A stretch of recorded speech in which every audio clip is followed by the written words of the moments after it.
இல்லை. சிவபிரகாசம் 95. அகம்புறம் என்று இரண்டால் அர்ச்சனை புரியும் இந்த சகந்தனில் இரண்டுமின்றி தமோமயமாகி எல்லாம் நிகழ்ந்திட மகிழ்ந்து வாடும் நீர்மையர் போல. நம்மளை கொண்டு வந்து அழகா சொல்றார் 95ல் சிவபிரகாசம்.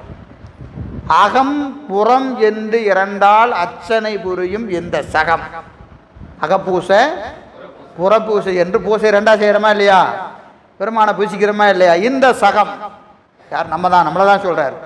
நம்மளாம் யாரு? சகம். என்ன சகம்?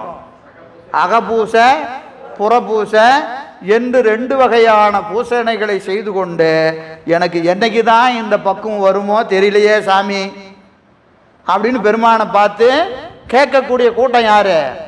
நம்ம தான். நமக்கு பின்னாடி ஒரு ஆள் நிற்கிறான், முன்னாடி ஒரு ஆள் நிற்கிறான். முன்னாடி ஒரு ஆள்,